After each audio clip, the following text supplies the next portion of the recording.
बिस्मिल्लाहिर्रहमानिर्रहीम। अस्सलाम वालेकुम। प्रोग्राम मुकाबिल में मेरे और आमिर मतीन साहब की तरफ से देखने वालों को हम वेलकम करते हैं। इलेक्शन होंगे या फिर असम्बलियां बहाल हो जाएंगी। सुप्रीम कोर्ट लार्जर बेंच की अज खुद नोटिस पर पहली समाअत हो चुकी। किसी को इस अज खुद नोटिस के ऊपर तहफ़्फ़ुज़ात है तो किसी को मखसूस जजेस कबूल नहीं है। अब सवाल यह है कि मुमकिन फैसला क्या हो सकता है और कब मुतवक्के है, इसके ऊपर बड़ी तफसील के साथ आज हम बहस करने जा रहे हैं। मगर इसके साथ साथ दूसरी जानिब हमने ये देखा कि किसने किसको टोकरे में उठाया। मरियम नवाज साहबा की अगर मैं बात करूं तो उन्होंने मुअज़्ज़ज़ जजेस के ऊपर आज कन्वेंशन के अंदर ताबड़तोड़ हमले किए हैं। देखना ये होगा कि क्या इस नाजुक मोड़ के ऊपर अदलिया को तकसीम करने की जो घिनौनी साजिश है उसके ऊपर काम शुरू हो चुका है। इसके ऊपर बात करेंगे और प्रोग्राम के आखिर के हिस्से में सीडीए एक मुलाजिम के हवाले से बात होगी कि वो अपनी जासूसी क्यों करवाएगी, इसके ऊपर हम बात करेंगे। आमिर साहब, सबसे पहले तो सबको इंतजार था कि आज मुअज़्ज़ज़ जजेस या हमारी मोहतरम अदलिया क्या करने जा रही है उस आज खुद नोटिस के ऊपर, लेकिन बात पहली समाअत दूसरी समाअत तक हम सोच रहे थे, लगता है मामला लंबा चला जाएगा, पीर तक बात चली गई। जी, ये वैसे पीर तक चल गई तो हमारे जैसे लोगों की ये उम्मीद ज़रूर थी कि ये फ़ैसला 90 डेज़ वाला, क्योंकि ज़्यादातर वकला की ओवरवेलमिंगली जो तादाद है मोतबर लोगों की, सबका ही ख्याल है कि ये इसको 90 डेज़ वाली जो है ना ये होना लाजिम है। शायद वो क्योंकि दिन ज़ाया हो रहे हैं, ये 57 दिन चाहिए होते इलेक्शन डेज़ के लिए। ऑलरेडी जो है आप देखें कि 50 दिन पे 6 दिन तो 6-7 दिन ज़ाया हो चुके हैं। तो उम्मीद ये थी कि जजेस रात जो है आज कम अज़ कम इस फैसले को निपटा के तो बाद में जो बाकी और क्वेश्चंस हैं कि फॉर एग्जांपल ये इख्तियार किसका था, सदर का, गवर्नर का, इलेक्शन कमीशन का, और किससे क्या क्या खराबियां हुई, जो क्वेश्चन थे वो बाद में डिस्कशन होती रहती, मगर इसको निपटा लेते। मगर बहरहाल वो इसको ज़्यादा ओवरवेलमिंगली कर रहे हैं क्योंकि केस बहुत ज़्यादा इंपॉर्टेंट है। तो मगर ये केस तो बहुत अहम था ही, मगर सारा फोकस जो आज आ गया वो मरियम बीबी के जलसे पे है। अब पता नहीं ये जानबूझ के किया गया है या टेंशन हासिल करने के लिए किया गया है या किस लिए किया गया है, इस पे आते हैं। मगर आज हमारे यहाँ एक रिवाज बन गया हुआ है कि जलसों में जो है चोर डाकू हर किस्म की ज़ुबान इस्तेमाल की जाती है और दिन में, मगर अब ये एक नया लेवल है। इससे पहले जो हमने देखा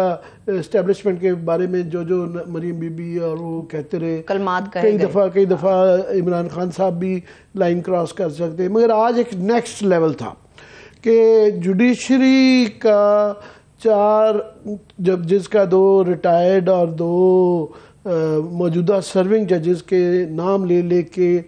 टीवी उसकी शक्लें दिखा के उनके पोस्टर बना के वो दिखाए गए और जो अल्फाज इस्तेमाल किए कि जनाब जजेस का टोला साजिश टोकरा 2-3 जजों ने उठा लिया है अब। और फैज़ हमीद साहब का उन्होंने कहा जी ये 5 के टोले के सरबराह सरगना जो थे वो जनरल फैज़ हमीद साहब थे। अच्छा, मज़े की बात है वो जनरल बाजवा साहब का नाम बिल्कुल गोल कर गई, जो पहले जो सारी वोट को इज्जत दो का जो सारी चलाई गई थी वो जनरल बाजवा के बारे में था। तो अब कन्वीनियंटली क्योंकि आखिरी दिनों में उनके साथ दोस्ती हो गई थी तो उनका नाम गायब है। वो बिल्कुल किसी साजिश का हिस्सा ही नहीं थे और उनकी मर्जी के बगैर सब कुछ ये होता रहा। अच्छा, ये अब ये है कि पहली बात तो ये है कि नून लीग का कोई माजी जो इन्होंने अटैक किए हैं जुडिशरी पे, इमरान खान का वो गठजोड़ प्रूव करने की जो कोशिश की है, तो ये इनका अपना भी कोई माजी इतना दरख्शा नहीं रहा हुआ इस मामले में। आप देखिए ना सुप्रीम कोर्ट पे हमले हुए, क्या क्या क्या कुछ नहीं कहा जाता रहा, बहुत कुछ जो फिर जस्टिस क्यूम की वो जो टेपें आई हुई हैं, फिर उसके अलावा तारड़ साहब जो है उनसे पहले फैसला अपने हक में कराया, फिर सेनेटर बनवाया, फिर सदर बनवाया। तो ये एक पूरी इनकी एक तारीख है। और ख़ास तौर पे तावला तारड़ साहब जो कल बहुत ज़्यादा फरमा रहे थे sitting chief justice Lahore high court के उनके दामाद के हवाले से कि उसके घर में जो है ना 20 जजेस फंक्शंस के उस पर आए हुए थे और उसके वज़ीर उनको इसीलिए बनाया गया है। तो मैं सिर्फ उनकी याद दहानी के लिए कि chief justice Qasim Lahore high court के, ये थोड़ी देर पहले थे, वो दानियल अजीज़ के चचा लगते हैं और उनका दामाद भी गालबन जो है जेलम से इलेक्शन लड़ा था, हार गया था। था, मगर मरियम बीबी उसको हर जगह लिए फिरती थी, दिखाया जाता था। और मुझे ये मौका मिला मुशाहदे का कि उनके घरों में भी जब फंक्शन होती थी 20-20, 30-30 जज भी होते थे और 40-50 नून लीग के लोग भी होते थे। जब तक सिर्फ किसी के मिलना या फंक्शन में सोशल गैदरिंग में नहीं है, कि वो कानून भी ये कहता है कि आप किसी का के पे अगर जो आपको एतराज़ हो, फॉर एग्जांपल आज जजेस के ऊपर एतराज़ किया गया कि ये जजेस को हैं, तो वो आप सब्सटेंस भी देंगे जो आपकी वजूहात है जो करने की। उस पर टॉपिक पे बाद में आएंगे। चलिए मैं वेलकम कर लूँ, इस वक्त वार्मली वेलकम करेंगे माहिर कानून अजहर सिद्दीक साहब ने हमें प्रोग्राम मुकाबिल में ज्वाइन किया। Sir thank you so much आपके वक्त के लिए, इनसे रहनुमाई लेते हैं आमिर साहब। जी बहुत बहुत शुक्रिया आपका अजहर सिद्दीक साहब। ये जो आप ही ने मुझे याद पड़ता है प्रेसिडेंशियल जो है ना एक केस दायर किया हुआ था कि प्रेसिडेंट को ये डेट अनाउंस कर दी जाए, तो ये सिरा आपके सर पे आ ही जाता है कि उन्होंने फाइनली कर दी। पता नहीं अपनी नीयत बदल गई थी या आपकी मशवरे की वजह से की गई। अभी ये जो आज हुआ सरगोदा के जलसे में जो अल्फाज इस्तेमाल किए गए, ये कंटेम्प्ट के ज़ुमरे में आते हैं, करंट इस पर होएगी। और दूसरा कि ये सिलसिला क्या थम जाएगा अगर कंटेंट ना ली गई? बहुत शुक्रिया आमिर मदीन साहब, बहुत शुक्रिया आपका। खासतौर पर ये मैं तो क्रेडिट अपना ही दूंगा सेक्शन 57 के एक्ट, क्योंकि मैं पहले दिन से खत लिख रहा हूँ और ये सदर पाकिस्तान ने अपने तय फैसला नहीं किया,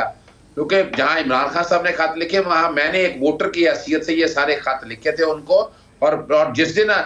सदर पाकिस्तान ने ये डेट दी है उसी दिन लाहौर हाई कोर्ट से नोटिस हुए हैं बाकायदा सदर पाकिस्तान को सेक्शन 57 को सामने रखते हुए। ये रिकॉर्ड की चीज है, यानी इसमें कोई ऐसी चीज नहीं है कि जो ये बताएगी कि इसमें कोई इबाम मौजूद है। आप ये कंटेंट पे आ जाएंगे। आज जो जलसे में कहा गया जिस तरह की बातें की नाम ले लेकर, क्या नाम ले लेकर, तो ये क्या कंटेंट के जुमरे में आता है? बिलाशुबा इसमें तो कोई डाउट ही नहीं है, यानी इसमें कोई दूसरी राय है ही नहीं है। जो अल्फाज इस्तेमाल किए हैं और जो मीडियम इस्तेमाल किया है, जिसने वो सारा बाकायदा वीडियो बनाया, जिसने वहां वीडियो चलाया और जिस तरह वो मरी और जो स्टेज पे लोग बैठे थे किसी ने रोका नहीं है। लेकिन बुनियादी तौर पर जो मरियम ने नाम लिए है और नाम भी देखे जिस तरह लिए गए हैं वो तस्हीह कमीज थे, वो बर्दाश्त नहीं किए जा सकते। मैं नहीं समझता और मैं मुतालबा करता हूँ सारे आपके चैनल के तौर से मुतालबा करता हूँ। आपको याद होना चाहिए कि इन्होंने 5 जजेस के बारे में जो अल्फाज इस्तेमाल किए थे रिकॉर्ड पे हैं, यानी दानियाल अजीज, तलाल चौधरी और निहाल हाशमी, इन तीनों को तौहीन अदालत। और इस तरह कसूर के जलसे में इनके अपने कोई MNS वगैरह आए थे तो वहां भी तौहीन अदालत में इनको सजा हुई थी। लेकिन ये पूरी टारगेटेड कैंपेन जो है ये आज से नहीं चल रही है, ये पिछले चंद दिनों से ये बाकायदा लेकर आए। और ये जो कुछ भी अभी मिसाल के तौर पर हमारी सुप्रीम कोर्ट जो है, अजहर सिद्दीक साहब मेरे जैसे लोगों का काफ़ी लोग हैं कि अदालतों का दिल बड़ा होना चाहिए, जनरस होना चाहिए। और शायद तलाल का और दानियाल को जो नाअहली थी शायद वो ओवर स्ट्रेच किया गया था, ज़रा थोड़ा सा ज़्यादा सख्त फैसला हो गया था। मगर ये कंटेम्प्ट में जो हमें आप जैसे लोगों से सीखा है 2-3 चीज़ें इंपॉर्टेंट होती हैं। एक ये कि वो आया जोश बयानी में वो बात कही गई या वो टारगेटेड प्लान थी, तो वह तो बाकायदा तस्वीरें बनाई गई हुई थी, प्लेकार्ड तैयार किए गए थे, वो है। दूसरा माजी देखा जाता है कि माजी में तो इन साहब ने कुछ ऐसा नहीं किया, तो एक वो मैं बता चुका हूँ माजी में भी ये काफ़ी दफ़ा हो चुका है। तीसरी चीज़ जो हमने आप जैसे लोगों से सीखी है कि रवैया देखा जाता है कि उसके बाद जो है आप अपॉलोजेटिक हैं तो नहीं, यहाँ कोई नज़र नहीं आता कि, और बल्कि मुझे ये खदशा है कि ये आगे भी बढ़ेगा अगर इसको कहीं ना कहीं इस तरीके से तंबीह ना की गई तो ये सिलसिला जारी रहेगा। नहीं, ये वक्त की जरूरत है, मैंने इसीलिए मुतालबा किया। और मैं देखे यानी इसी में देखें ये टारगेटेड कैंपेन है। अता तारड़ जो हैं जिनके दादा हजूर हाथ में बैग लेकर, आपको याद होगा कौन सी रजिस्ट्रियों में गए थे, कौन कौन लोग साथ थे, शहबाज शरीफ उस वक्त भी साथ उनके गए थे, ये रिकॉर्ड पे पता है हम सब लोगों को। और फिर वो देखिए फर्क थोड़ा समझना है कि उस वाले मामले में और उस मामले में क्या है। फिर अता तारड़ के बाद आपको पता है राणा सनाउल्लाह आ गए, राणा सनाउल्लाह के बाद काबीना बैठी, शहबाज शरीफ ने ये अल्फाज कहे, यानी इसका मतलब है ये पार्टी पॉलिसी और पार्टी लाइन बाकायदा ले गई। अगर मान लिया जाए फॉर द टाइम बीइंग, ये जरूरी है आमिर मतीन साहब, आप जरा गुफ्तगू अगर सुन लें जनाब जस्टिस सईद मुज़ाहिर अली अकबर नकवी साहब की, वो मुझे तो उस वाकये का पता है कि एक जो पुलिस वाला था, सिपाही था ट्रैफिक पुलिस का, वो घर से गाड़ी लेकर निकले और वहां जो बदतमीजी हुई वो मामला आईजी तक गया, वो माफी तलाफी तक बात आ गई। मोहम्मद खान भट्टी, जब पुरानी बात है, आज से कोई 5-6 महीने जब वो चीफ मिनिस्टर थे परवेज राय साहब, तब वो घर जाना हुआ, घर जाके माफी मांगी और उन्होंने कहा कि चौधरी साहब ने बतौर चीफ मिनिस्टर, यानी कोई जाती काम नहीं था, बतौर चीफ मिनिस्टर आगे कि जनाब ये ज्यादती हो गई है, मैं माफी मांग लेता हूं। तो इसमें ऐसी क्या। और दूसरी जो गुफ्तगू हुई है चौधरी परवेज राय की आबिद जुबैरी साहब के साथ, मिसाल के तौर पर मैं बात करता हूं, हमने लाहौर हाईकोर्ट में कई ऐसे मामला थे, हम कहते हैं कि ये जजेस फलां, ये केसेस इस तरह के फलां जज के पास जाएं तो ज्यादा बेहतर फैसला होता है। ये एक नॉर्मल बात होती है, बंदे का एक इंप्रेशन होता है। वैसे सदीक साहब ये वाली आपकी बात बिल्कुल आप उनकी एक्सप्लेनेशन दे रहे हैं, मगर जब इतना बड़ा इल्ज़ाम लग जाए तो उसकी तफ्तीश तो होनी चाहिए, फॉरेंसिक होना चाहिए, और अगर वो सही इल्ज़ाम है तो फिर उसकी भी सज़ा होनी चाहिए, और अगर नहीं है तो उससे ज़्यादा बड़ी सज़ा होनी चाहिए। ये मामला तो बहुत संगीन है, उसका भी मेरा ख्याल है नोटिस तो लेना चाहिए किसी ना किसी को। बिल्कुल जरूरी है, लेकिन आपको मैं तारीखी तौर पर बता दूं ना कि ये ऑडियो वीडियो टेप करने का सिलसिला तो इनका शुरू किया हुआ ना पुराना मरियम का। मलिक अरशद के बारे में आपको याद होगा कि बाकायदा वीडियो चलाई गई और ऑडियो चलाई गई, उसके बाद मामला सुप्रीम कोर्ट में गया। सुप्रीम कोर्ट ने ये ऑडियो और वीडियो वाले मसले में आपको पता है डिटेल में जजमेंट दे दी कि ये जब ऑडियो वीडियो आएंगी ना, पहले इसका फोरेंसिक कराया जाएगा, फिर क्रॉस एग्जामिन होगा, क्रॉस एग्जामिन देखा जाएगा वाकई, और फिर देखा जाएगा क्या जो बातें कही गई हैं किसी फैसले पे असरअंदाज हुई है। यानी ये इतना आसान काम नहीं है, ये जो बात कही जा रही है खाली जुबानी कलामी, अब ये फैसला आ चुका है। और दूसरी जो बात है कि जिस तरह टारगेटेड करने के बाद कोई वजूहत दिए बगैर, यानी आप मिसाल के तौर पर जस्टिस एजाज लैसर और जस्टिस मुजाहिर लकवी साहब ने मामला जब आया, मामला आया केयर टेकर गवर्नमेंट का, जरा समझ रहे हैं कि क्यों उसका इलेक्शन के साथ ताल्लुक है। आइन का आर्टिकल 105 बड़ा क्लियर है, और वो 105 आर्टिकल 112 आर्टिकल साथ मिलाकर पढ़े तो वो कहता है कि सबसे पहले जो है वो पोल डेट देनी है, फिर केयर टेकर कैबिनेट आनी है। यहाँ पोल डेट तो दी नहीं और केयर टेकर कैबिनेट आ गई, और केयर टेकर कैबिनेट ने आते ही ट्रांसफर पोस्टिंग, आपको पता है यहाँ लाहौर हाई कोर्ट के अंदर भी मामला चैलेंज हुआ। सदीक साहब बात ये है कि हम सारों का तो इंतजार कर रहे थे कि 90 दिन के इलेक्शन के ऊपर फैसला आएगा, मगर यहाँ अब ये है कि आज जलसे में मरी बीबी ने जजेस के नाम लिए गए, फिर उसके बाद आज बेंच के अंदर इख्तलाफात नज़र आए। 2 मोअज़्ज़ज़ जजेस ने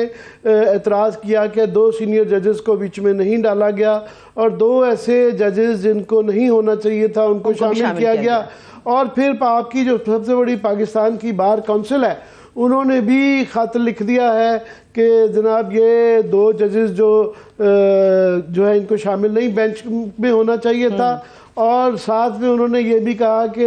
मुजाहिर लकवी साहब को रिक्यूज़ करना चाहिए था अपने आप को इस केस से जब तक वो इन इल्ज़ामात से बरी नहीं होते। अच्छा, मैं चूंकि इस सारे मामलात को पुरानी तौर पर जानता हूं, पाकिस्तान बार काउंसिल, अगर आप याद करें कि सुप्रीम कोर्ट बार एसोसिएशन जब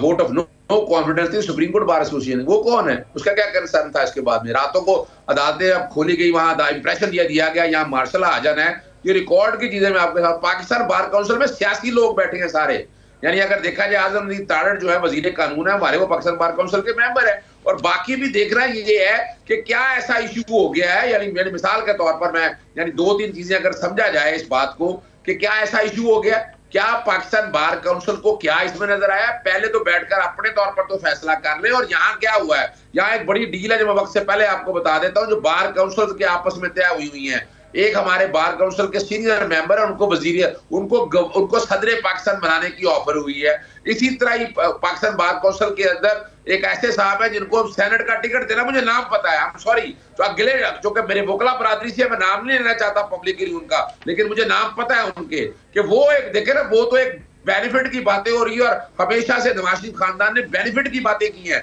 बात करें मेरिट पे, वोकला बरादरी पहले भी कहती आई है कि हमारी बार काउंसिल को, बार एसोसिएशन को सियासी मामला में मुदाखलत नहीं करना चाहिए। अगर दूसरी तरफ इस्लामाबाद हाईकोर्ट बार एसोसिएशन आ गई तो वहां इतराजात आ गए। इस्लामाबाद हाईकोर्ट बार क्या कह रही है, वो कह रही है भाई आइन की मैंडेट है 90 दिन के अंदर इलेक्शन होने चाहिए, और वो बड़ी और दूसरा देखे ये वाला जो फैसला है ना, कि 90 दिन वाला, ये लाहौर हाईकोर्ट पहले कर चुका है, कोई नई चीज नहीं आनी है। लाहौर हाईकोर्ट ने कह दिया कि इलेक्शन कमीशन गवर्नर के साथ मिलकर डेट दे, देखे या तो ना हो तो सुप्रीम कोर्ट ने क्या करना है, सुप्रीम कोर्ट ने तो उसी बात की तशरीह करनी है 90 दिन की। और जहां तक 2 जजेस का, फाजिल जज साहब का रुकता है नजर है, बिल्कुल अदर सदीक साहब, इसी पॉइंट को लेके मैं भी सवाल आपसे करना चाह रही हूं कि मौजूद चीफ जस्टिस साहब ने तो ये बात कर दी थी कि आर्टिकल 224 एक टाइम फ्रेम देता है, वो टाइम फ्रेम 90 दिन के अंदर का होता है कि इलेक्शन होने चाहिए। मगर जस्टिस मंसूर साहब के रिमार्क्स भी हमारे सामने, वो ये कहते हैं ये भी हम देखेंगे कि क्या असेंबलियों की बहाली से ये मामला हल हो सकता है। आपकी राय क्या है, आपको क्या लग रहा है, इलेक्शन की तरफ बात जाएगी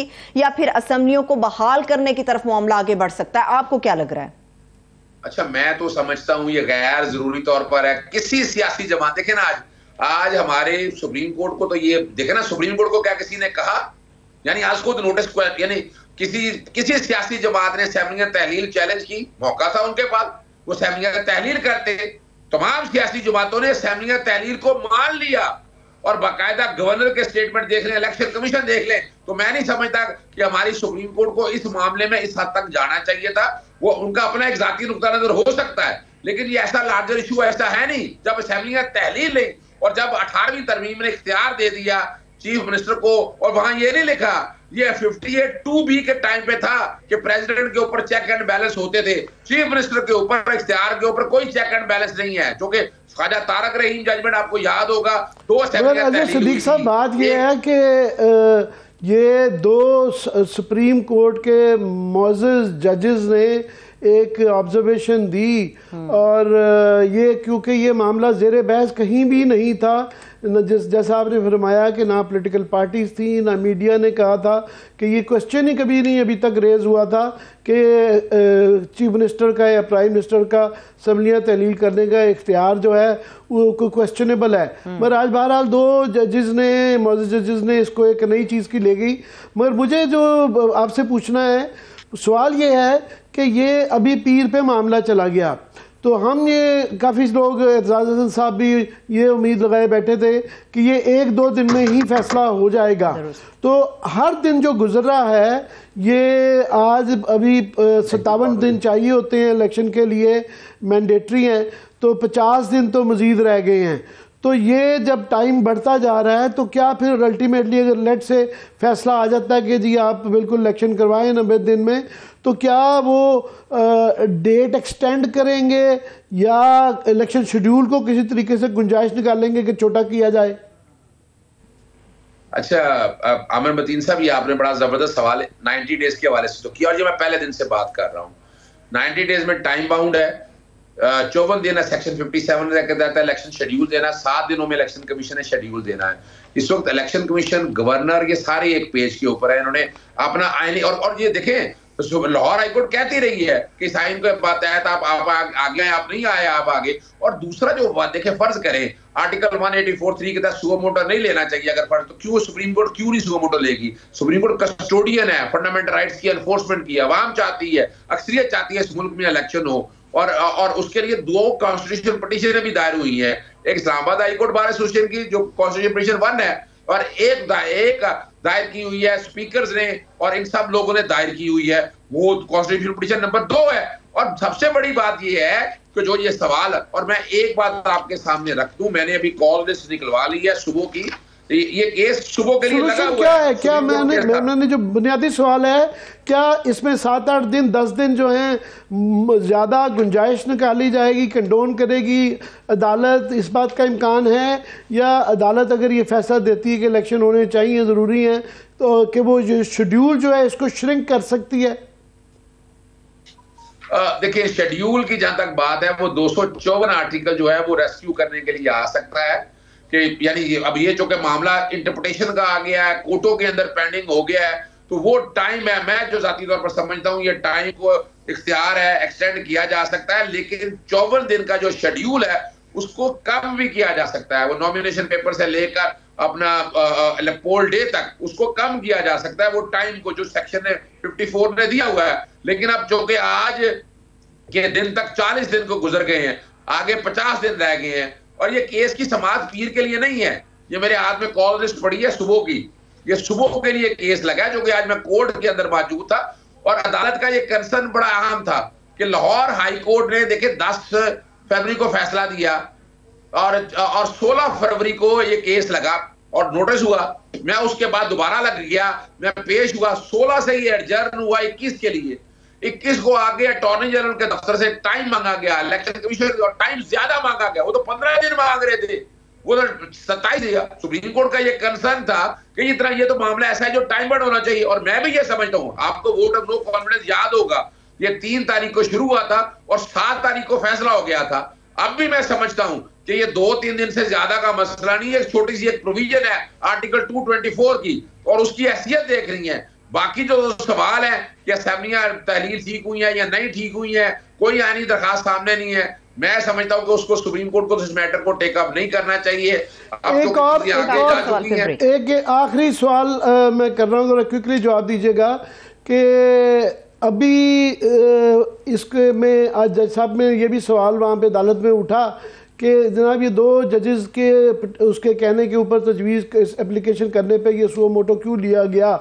तो हमारा तो ये ख्याल था कि एक बहुत बड़ा तबका वकीलों का, मीडिया का और बार का भी एक तबका जो है वो सारे लोग कह रहे थे कि अदालत को इसमें इंटरवीन करना चाहिए और इससे पहले करना चाहिए और इतनी लेट क्यों कर दिया। तो वहाँ पे ये ऑब्जर्वेशन ऑफ कोर्स हमारे लिए बड़े मोतबर हैं और मौजूद हैं जज हज़रात, मगर ये क्वेश्चन क्यों आपके ख्याल में रेज किया गया? अच्छा देखिए, मैं आपको याद होगा, मैं तारीखी तौर पर ले चलता हूँ, जस्टिस काजी फायजीसा ने एक आज खुद नोटिस लिया था जो हमारी जर्नलिस्ट कम्युनिटी के हवाले से, और वो आज खुद नोटिस अपने थे तो हो नहीं सकता था ना, तो फिर सुप्रीम कोर्ट के पास मामला गया और सुप्रीम कोर्ट के बेंच ने यह फैसला किया कि आज खुद नोटिस अगर लेना है तो क्या होगा, ये प्रेरोगेटिव है चीफ जस्टिस का या कोई बेंच दे दे। अब एक बेंच ने एक क्वेश्चन फॉर्मुलेट कराया, या तो बताएं कि वो इलीगल है, अनकॉन्स्टिट्यूशनल और कॉन्स्टिट्यूशनल एक क्वेश्चन फ्रेम किया है, और वो फ्रेम करने के बाद ये नहीं है कि वो बेंच भी अपने तई जो है ना सुओ मोटो नोटिस नहीं ले सकता, वो कॉन्स्टिट्यूशनल पॉइंट लॉ बनाया क्वेश्चन अपना फ्रेम किया, वो फ्रेम करने के बाद वो बाकायदा जो मामला है फ्रेम करने के बाद भिजवा दिया चीफ जस्टिस साहब को। अब और ये डिमांड मेरी और आपकी सब लोगों की थी, ऐसा नहीं है आप आज इस पे रेफरेंडम करा लें, अगर सुप्रीम कोर्ट समझती है कि आज रेफरेंडम करा लें, पता लग जाएगा आपको कि 70% अवाम जो है वो चाहती थी कि वजह क्या है कि अभी तक लाहौर हाई कोर्ट के बारे में फैसले पे अमल दरामद ना करने पे तौहीन अदालत जो मैंने दरखास्त दायर की उसमें रिग्रेटेड का लफ्ज इस्तेमाल किया हुआ इलेक्शन कमीशन ने कि हम नहीं मानते, और गवर्नर फैसला नहीं मान रहा, तो यहाँ किसने इस कॉन्स्टिट्यूशन को एनफोर्स करना है। और मुझे जो लफ्ज याद है lord PN Bhagwati, Indian supreme court के चीफ जस्टिस के, उन्होंने कहा it is a duty of the courts to enforce fundamental right and the constitutional provision. हमारे कस्टोडियन है ये हमारी अदालतें, इन्होंने आइन और कानून की तहफ़्फ़ुज़ की कसम खाई है, इनके ओथ इस बात की अपना आप कहें पाबंदी देते हैं कि आपको आइन और कानून की पासदारी करनी है, और इस वक्त जो है सुओ मोटो नोटिस लेना जो है ये वक्त का तकाजा था, आइन की बहाली का तकाजा था, पूरी कौम में से अक्सरियत का ये तकाजा था। और ये डरे क्यों है, मैं एक सिंपल सी बात है, ये पीडीएम वाले क्यों डर रहे हैं इस बात पे? भैया आईने पाकिस्तान 18वीं तरमीम आप लोगों ने बनाई थी, 18वीं तरमीम के अंदर अगर आज आप ये ओपन एंडेड छोड़ दे, चले जनरल इलेक्शन हो गए जी, जनरल इलेक्शन की डेट नहीं देता कोई भी, चले सदर नहीं देता, सदर के मैं नहीं देता, भाई लिखा नहीं हुआ, गवर्नर कहे जी मैं नहीं देता, अगर ये पहले आने से या बाद आने का इशू तो है ही नहीं है, तो भाई बड़ी सिंपल सी बात है। चलिए बेहद शुक्रिया, थैंक यू सो मच। मुझे ब्रेक की तरफ जाने, आज़र सिद्दीक साहब हमारे साथ मौजूद है। यकीनी तौर पे आइन को मजबूत होना चाहिए और कानून को भी मजबूत होना चाहिए, अमलदारी भी उसकी नजर आनी चाहिए। ब्रेक से वापस आके आइन और कानून और रियासत के अहम सतून, खासतौर पर अदलिया के हवाले से बात करेंगे। Stay with us.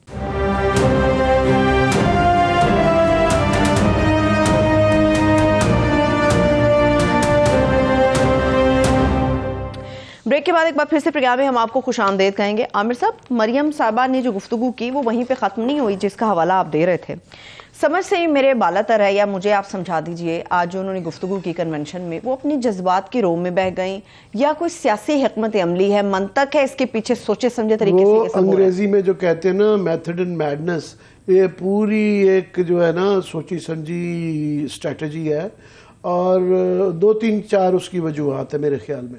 एक तो ऑब्वियसली उन्होंने इलेक्शन कैंपेन खुद अनाउंस किया कि आज से हमारी इलेक्शन कैंपेन शुरू हो गई है, क्योंकि उनको लग रहा था कि ये जो उनको ये उम्मीद थी कि इलेक्शन अल्तवा आ जाएगा, हो जाएंगे, तो वो नहीं, उन्होंने कहा जी 2 महीने आगे रह गए और उनको नज़र आ रहा है कि इलेक्शन रुकते हुए बड़े मुश्किल है कि ये हो ही जाने हैं, तो वो कैंपेन है। दूसरा, मरियम बीबी की पॉलिटिक्स जो है वो पॉलिटिशियन कैसे बनी, वो एक मज़ामती इस्टेब्लिशमेंट के अगेंस्ट, और वो वोट को इज़्ज़त दो, वो वोट को इज़्ज़त दो जिसके खिलाफ करनी थी उससे हो गई अब दोस्ती, तो वो मज़ामत क्या हाल है, कोई ना कोई तो टारगेट चाहिए ना, तो वो सॉफ्ट टारगेट है जुडिशरी। अब वो चाह रहे हैं कि जुडिशरी इनको बुलाए ताकि ये दोबारा इशू बने ये जुडिशरी के खिलाफ। दूसरा,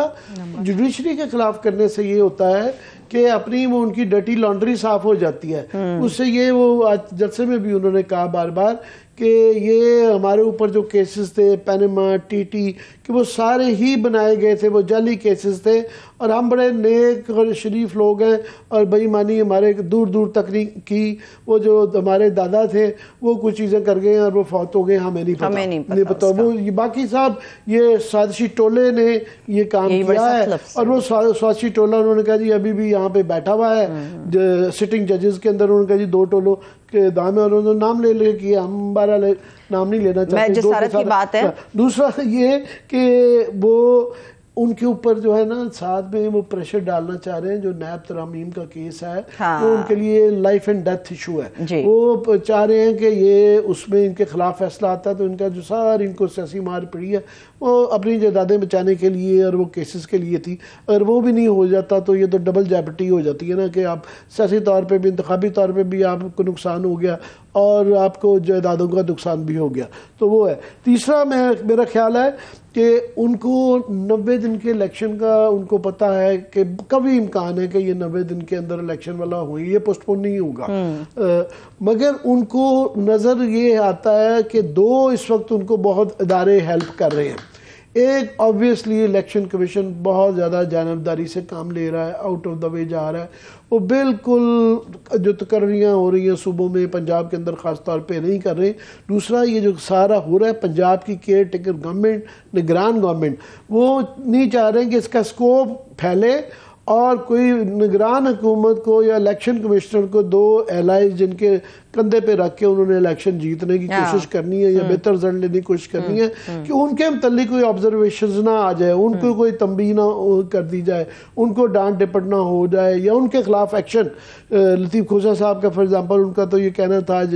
बसी के शो में कि उनको जो है कंटेम्प्ट उनको जानी चाहिए, और जो है इलेक्शन कमीशन को उनका ख्याल है कि जो प्रेसिडेंट को के 3 खतों में पहले खत का उन्होंने जो है जवाब नहीं दिया, दूसरे का कहा कि जी वो ये, तीसरे में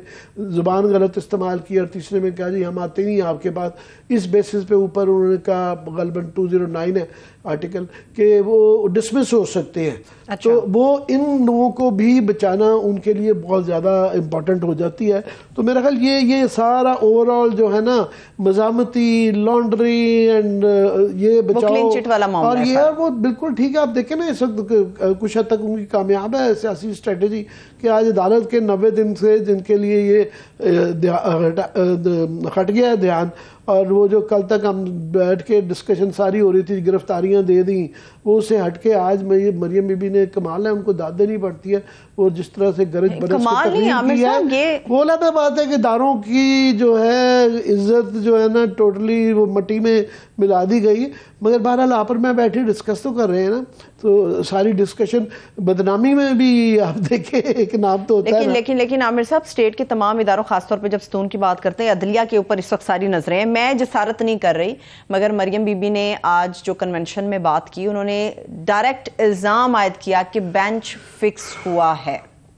बेंच का एक इशू तो बहुत बड़ा है जिसमें कि काफ़ी सालों से ये बहस जारी है कि ये चीफ जस्टिस साहब का जो ये इख्तियार है डिस्कशन है कि बेंच वो तश्कील दें ये बड़ी एकेडमिकली भी, अदालतों के अंदर भी, बार्स के अंदर भी, मीडिया भी, मेरे जैसे लोग भी, उनका मानना है कि ये तब्दील होना चाहिए और ये कमेटी बना दें तो 3-4 सीनियर जजेस की, जो कि ये फैसला किया करे, क्योंकि ये इख्तियार बहुत ज़्यादा मिसयूज़ हुआ है। अगर ये पहले हो गया होता तो ये शायद ये नौबत ना आती, उसकी वजह से। दूसरा, ज़ाहिर नकवी साहब का मेरा अपनी ख्याल है कि तफ्तीश ज़रूर होनी चाहिए, चाहे गलत इल्ज़ाम है, इसलिए भी कि एक सिटिंग जज की ऊपर इस तरह के इल्ज़ाम लग जाएं, जलसों में बात हो जाए, तो उनको कुछ ना कुछ बरी-उज़िम्मा होना चाहिए, उनको बरी-उज़िम्मा, और अगर खिलाफ हो तो फिर लाजमी उनके खिलाफ एक्शन होना चाहिए। जिसने वो ऑडियो लीक की और जिसने उसके जो इंसिनुएशन की, उनके वो बहुत serious charges Pakistan bar council ने कर दिए हैं। बाकी तो छोड़े, जो है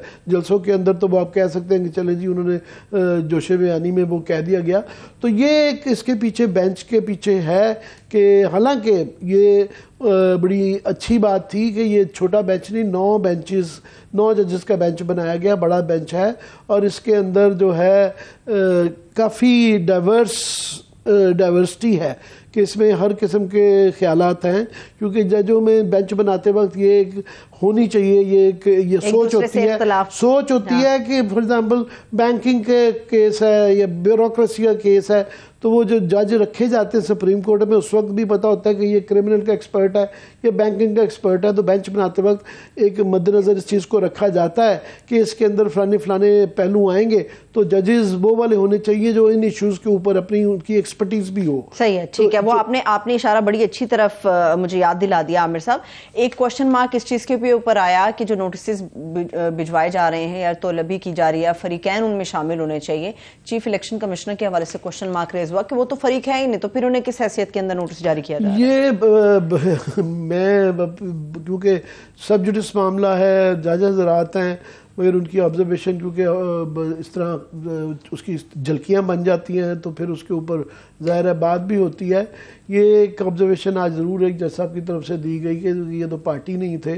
तो काफ़ी लोगों को इस पे हैरानगी है, क्योंकि मेन पार्टी ही वही है, वो जो सारा कुछ शुरू हुआ है कि इलेक्शन कमीशन ने अपनी ड्यूटी पूरी नहीं की। ऑफ कोर्स ये बहस है कि सदर का इख्तियार था, गवर्नर का था, चीफ इलेक्शन कमिश्नर का, इलेक्शन कमीशन का कहना है कि जनाब ये हमारा इख्तियार नहीं है, ये गवर्नर साहब कर सकते हैं, कोई इस जगह ये नहीं लिखा हुआ। मगर वो अपनी काफ़ी जगह से चीज़ों में डिले करने में और काफ़ी चीज़ों में इस बहस के अंदर बुनियादी सेंट्रल पार्टी तो हैं, तो ये कहना थोड़ा सा चंबे की बात थी कि ये वो तो पार्टी नहीं है, उनको पार्टी कैसे बनाया गया है। तो बल्कि मेरा तो ख्याल है कि मुझे उम्मीद है इस बात की कि अदालत सिर्फ इसके ज़रिए आइन के अंदर सिर्फ 90 दिन के अलावा ये फेयर एंड फ्री इलेक्शंस पे जोर है, और फेयर एंड फ्री इलेक्शन के लिए इलेक्शन कमीशन का न्यूट्रल होना, केयरटेकर गवर्नमेंट का न्यूट्रल होना बड़ा ज़रूरी है। अदालत कोई लाजमी, मुझे उम्मीद है कि इसके ऊपर कुछ ना कुछ तंबीह की जाएगी और कोई ऑब्जर्वेशंस दी जाएंगी, उनकी कोई जो है ना थोड़ी सी कान मरोड़े जाएंगे, इस बात पे मरोड़े जाने चाहिए कि जो वायलेशंस हो रही हैं और क्लियरली हो रही हैं, बिल्कुल नहीं इसमें कोई शक ही नहीं रह गया कि ब्यूरोक्रेसी की जो की जा रही हैं और जिस तरीके से वहाँ पे पंजाब को इस वक्त चलाया जा रहा है, वो बिल्कुल निगरान हुकूमत वाला काम ही नहीं। उनका काम है सिर्फ इलेक्शन कराना और इसके अलावा कोई काम नहीं है। सही है। मेरे पास एक और भी एक चीज़ थी आमिर साहब, मगर चले मैं इस वक्त वेलकम करती हूँ माहिर कानून है, रहनुमा पाकिस्तान पीपल्स पार्टी के लतीफ़ खोसा साहब ने भी ज्वाइन किया। Sir thank you so much आपके वक्त के लिए। मैं अपना सवाल बात के लिए रखती हूँ, आप लतीफ़ खोसा साहब, मैं अभी आपको काशिफ बासी के प्रोग्राम में सुन रहा था, तो आपने फरमाया कि ये गवर्नर साहब जो हैं इनके खिलाफ एक्शन होना चाहिए, और यहाँ ये भी कहा आपने गालबन 209 का हवाला दिया कि इलेक्शन कमीशन ने भी जो सदर के हवाले से जो इक़दाम किए हैं इनको डिसमिस किया जा सकता है, जबकि अदालत में आज ये एक ऑब्जर्वेशन आई कि जी उनको तो पार्टी क्यों बनाया गया है। देखिए, अदालत की जो ऑब्जर्वेशन होती हैं वो ऑफ टफ होती हैं, वो कोई फैसला नहीं होता है।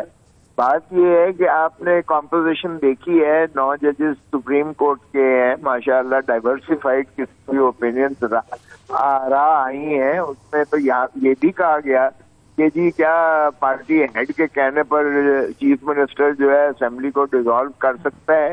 ये भी इशू चीफ साहब ने कहा कि चलें इसको भी देख लेंगे। ये भी आया कि आर्टिकल 184 3 यानी सुओ मोटो ज्यूरिसडिक्शन, क्या 2 जजेस के कहने पर क्या इस पर बन सकती है, सुओ मोटो की बिना बन सकती है, ये भी एक इशू आया। तो जज साहबान ने जब इस तरह के ऑब्जर्वेशन देते हैं, उसका मतलब ये नहीं है कि वो फैसला दे रहे होते हैं, बल्कि वो एक यानी ये इनक्विजिटोरियल किस्म के जो है वो चाहते हैं कि इन चीजों की जो है वजाहत हो जाए, ताकि न सिर्फ अवाम और नास पर ये एक कानून जो है वो क्लियर नजर आए, बल्कि एक स्ट्रीमलाइन हो जाए जो मुस्तकबिल के लाए अमल पर भी ये एक क्लैरिटी आ जाए। तो मेरा नहीं ख्याल कि इससे जो है कोई इस ऑब्जर्वेशन से का मतलब ये है कि उनका कोई हतमी। बाकी गवर्नर और इलेक्शन कमिश्नर के बारे में जो आपके खिलाफ आपके ख्यालात थे कि उनके खिलाफ एक्शन होना चाहिए, उसके मुतालिक थोड़ा सा बताइएगा। लेकिन दोनों चीजों पर मैं अर्ज करूं, मैं खुद गवर्नर रहा हूं, एक बहुत एग्जॉल्टेड, एक बहुत बड़ा एक आईनी ऑफिस है, सरबराह है वो, आईनी सरबराह है सूबे के, 12 करोड़ अवाम के जो है वो माशाल्लाह सरबराह है। तो उस ओहदे के तकाजा जो है वो यही है कि आर्टिकल 105 अगर वो कहता है कि he shall give a date of the election, shall का लफ्ज लिखा हुआ है, जब वो डीमिंग में हो, अगर जो गवर्नर साहब ने फरमाया कि जी ये तो मैंने तो तहलील किया नहीं है, तो ये आर्टिकल 112 में बड़ा वाज़ेह है कि 48 घंटे में अगर वो नहीं करते तो it is deemed to have been dissolved. Deemed का मतलब ये है कि उन्हीं के दस्तखत से मुतसव्वर होगा कि ये हुआ है।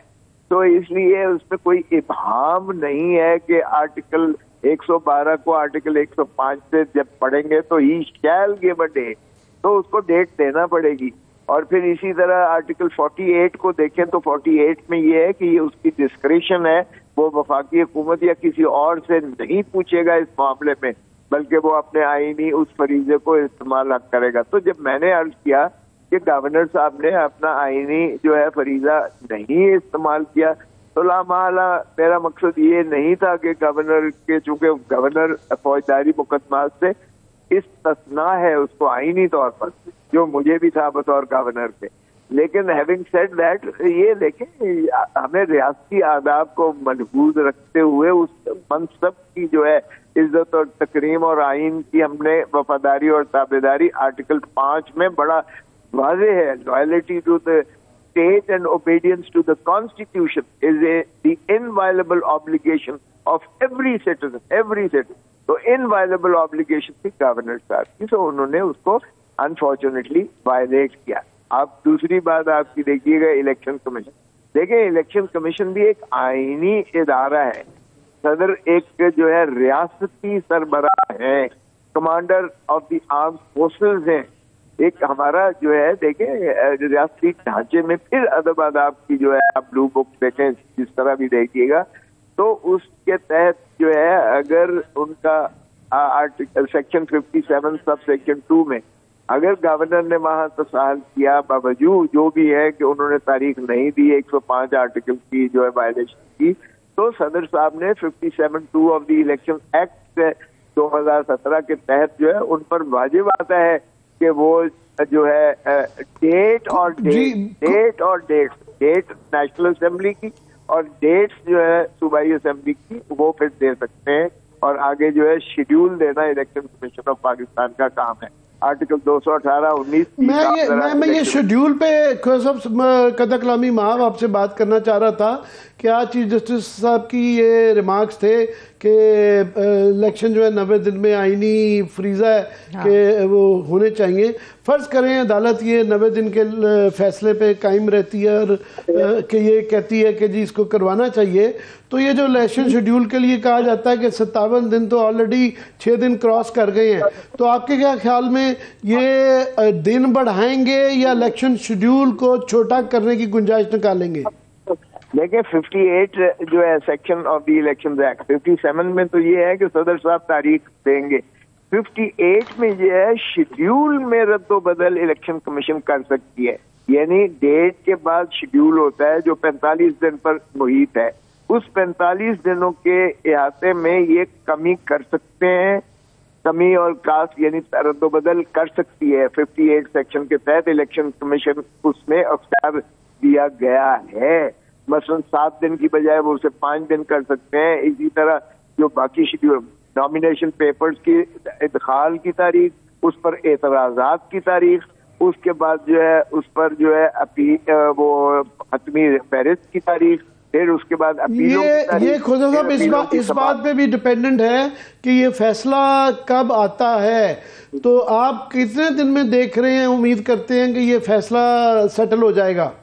देखें, ये चूंकि 45 दिनों का या 40 दिनों का प्रोसेस लाजिम है, तो 90 दिनों में बाकी जितने दिन रह गए हैं आप अंदाजा कर लें, 45 दिन के करीब हो चले हैं, 40-45 दिन। तो इनको एक हफ्ते के अंदर फैसला करना होगा और मैं तवक्को करता हूं कि इंशाअल्लाह एक जिस तरीके से आज भी उन्होंने कल 11 बजे के लिए रखा है, तो ये जो है यकीनन एक हफ्ते के अंदर इसको फैसला कर देंगे। कोई रॉकेट साइंस नहीं है। 3-4 आर्टिकल्स हैं सिर्फ जिन पर जो है उन्होंने तशरीह तलब है, और वो भी मेरी नजर में उसमें कोई इबहाम नहीं है, वाज़ेह है। अलबत्ता क्योंकि मोहतरम नौ जज साहब डाइवर्सिफाइड ओपिनियन और आज के सवालों से लगता है कि यकीनन उस पर शेर हासिल बहस की बहुत तवक्को करेंगे। खोसा साहब क्विकली जो कि ये आज जो मरियम बीबी ने जिस किस्म के जजेस के मतलब सख्त अल्फाज इस्तेमाल किए और बेंच फिक्सिंग की बात की, टोला सर्विंग जजेस के मतलब भी किए, तो वो तो चले सियासतदान है, वो देखेंगे उनके ऊपर अदालत क्या जाती। पाकिस्तान बार काउंसिल ने भी जो है एक खत लिख दिया है कि इसमें 2 जजेस बेंच यूए वाले होने चाहिए थे और ये वाले नहीं होने चाहिए थे।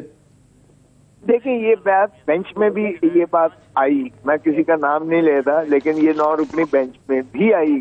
ये बात।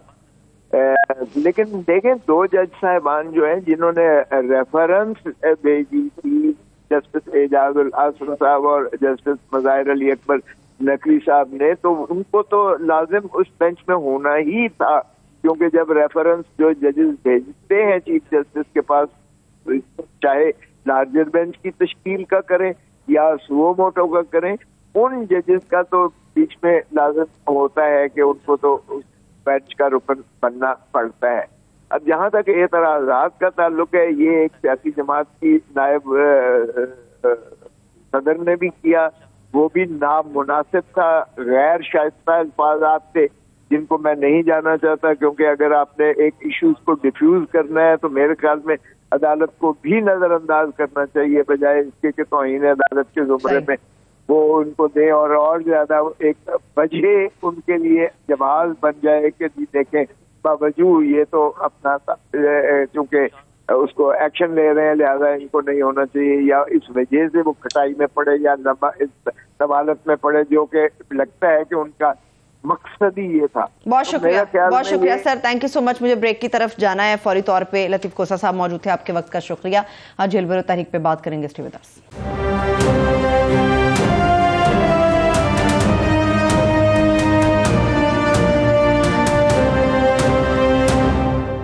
ब्रेक के बाद एक बार फिर से प्रोग्राम में खुश आमदेद कहेंगे। आमिर साहब, लास्ट 3 मिनट्स है मेरे पास, लेकिन मुझे ये बताइए जेल भरो तहरीक का मुस्तकबिल क्या है, क्योंकि कह रहे हैं आज तो फ्लॉप हो गई पेशावर में जो हालात नजर आए। बात ये है कि ये रोज एक ताज़ा खबर चाहिए वाली बात है। खुदा तो आज जो है, क्योंकि मरियम बीबी ने ये पाकिस्तान के लोग मसाला चाहते हैं कि मदर शाह की लड़ाई हो, विलन्स की हो, फलाना किसी के ऊपर कोई किसी का भी ना के ऊपर अटैक होना चाहिए, चाहे कोई भी हो, तो ये बस ये खुश हो रहते हैं। तो इसलिए सारा कैमरों का रुख और डिस्कशन का रुख उधर चला गया। जेल भरो तकरीर अगर उसमें नहीं भी बंदे आए किसी में, तो इतना किसी ने गौर नहीं किया, मगर जाहिर है दोनों तरफ से मुख्तलिफ क्लेम किए जाते हैं। वो भी क्लेम कर रहे हैं कि नहीं जी हमारे बड़े बंदे गिरफ्तार हो रहे हैं, और दूसरी तरफ वो काफ़ी सारा दिन वीडियोस भी चलती रही हैं, ये अभी भी इस वक्त दिखाई जा रही हैं कि पुलिस वाले वो बुला रहे हैं वाजे दे दे के कि आओ गिरफ्तारी दो, और कुछ लोग उधर से बैठ के उधर से निकल के कार्रवाई भी डाल रहे हैं। बेशक कार्रवाई ग्रुप भी होता है। और दूसरी तरफ से ये बड़ी डिस्कशन अंडर रही कि शाहमूद कुरैशी साहब को गिरफ्तार किया गया, फिर उनकी बेल के लिए कर दिया गया। तो तो वो मेरा उनकी तरफ से एक्सप्लेनेशन आई कि पता नहीं चल रहा था कि कहाँ है। तो जब जेल में जाएंगे तो ये तो प्रॉब्लम रहती है कई दफ़ा कि उनको फूलों का सेज तो नहीं वहाँ से जाएगी, तो कुछ टाइम तो देना है। मगर मेरा ख्याल है कि इनके लिए जो, क्योंकि इलेक्शन का अब अनाउंस हो जाते हैं तो फिर इन सब को, लीडरान को बहुत इनके लिए अहम होता है, नॉमिनेशन पेपर के लिए प्रेजेंस चाहिए होती है और उसके बाद आपको जो है अपनी कैंपेन भी लड़वानी होती है। अगर ये लंबा केसेस कर देते हैं और उनकी किसी नॉन बेलेबल ऑफेंस डाल देते हैं तो फिर इनके लिए, सबके लिए मुश्किलात हो जाएंगी। तो इनको अल्टीमेटली मुझे लगता है सभी को, लीडरान को ख़ास तौर पे जो है, गरीब लोग मारे जाएंगे बेचारे, तो जो लीडरान जो है वो उनको ये बेल के लिए सबको अप्लाई करना पड़ेगा। आज खबर ये भी आ रही थी कि पहली खातून रुकन की गिरफ्तारी आज हो गई पेशावर में। सेनेटर गालिबन फलक नाज साहिबा की बात हो रही थी, उन्होंने अपनी गिरफ्तारी, हालांकि ये वाज़ेह ऑर्डर्स है कि खवातीन को और जो गरीब कारकुन है उनको गिरफ्तार नहीं किया जाएगा। ये राना साहब के ऑर्डर, ये जो है राना साहब के कह तो रहे हैं मगर ये गरीब ही ज़्यादातर नज़र आ रहे हैं तो उनमें कारकुनों में तो बहरहाल किस्म के लोग पकड़े जा रहे हैं। जहाँ दिखेंगे एडमिनिस्ट्रेशन उनकी अपनी है, ये वहाँ पे इसमें कोई शक नहीं है। सो जो राना सनाउल्लाह साहब, वरना वो कह ही नहीं सकते, वो मजाज ही नहीं है, उनका इख्तियार ही नहीं है। FI कैसे डिसाइड कर सकती है कि गरीब कारकुन नहीं पकड़े जाएंगे, कौन पकड़ा जाएगा कौन नहीं पकड़ा जाएगा। ये इससे यही एक चीज़ साबित करती है कि निज़ाम यही चला रहे हैं प्रोविंशियल गवर्नमेंट, ग्रांड गवर्नमेंट नहीं है। वो रोज़ इस तरह की स्ट्रेटेजी होता है, आज पुलिस ये करेगी, आज पुलिस ये नहीं करेगी। अच्छा, एक और भी बड़ा सवाल जाते जाते अहम है, मैं पूछ लूँ आपसे। आज बाकायदा तौर पर इन्होंने अपनी इलेक्शन कैंपेन का आगाज़ कर दिया है और राना सनाउल्लाह साहब ने उसकी अनाउंसमेंट की है। अब बतौर वफाकी वज़ीर दाखिला वो किस तरह से किसी भी मुहिम का इस तरह से हिस्सा बन सकते हैं आमिर साहब? हाँ, ये तो छोटा सा बात करिए। जो इलेक्शन कमीशन में बताया कि जो ये सारा रोना, ये जो सारी लड़ाई पड़ी हुई है वो इलेक्शन कमीशन की, इससे ये तो एक इंच की आप गलती बता रही हैं, यहाँ यार्ड्स के अंदर जो है ना गज़ों के अंदर गलतियाँ हो रही हैं, रोज़ इंटरवेंशन हो रही हैं। तो ये इलेक्शन कमीशन साहब से ये उम्मीद रखती हैं कि वो ये कहेंगे कि सिटिंग जज जो मिनिस्टर जो है जाके वहाँ कैंपेन का अनाउंस नहीं कर सकता, कैंपेन में हिस्सा नहीं ले सकता। मगर अभी एक थोड़ी सी उसमें ज़रूर है कि ये है कि अभी क्योंकि इलेक्शन शेड्यूल अनाउंस नहीं हुआ, टेक्निकली जो है ना वो जब हो जाए तो फिर वो शुरू हो जाए इलेक्शन। वैसे मैं जाते जाते बता दूं, आपने कहा था कि इलेक्शन का माहौल, बल्कि इलेक्शन का मौसम आ चुका है, ये पूरी सूरत हाल वैसे ही है। मुझे इजाज़त दीजिए आमिर साहब, आपका बेशुक्रिया, देखने वालों को शुक्रिया, इजाज़त दीजिए, खुदा हाफ़िज़।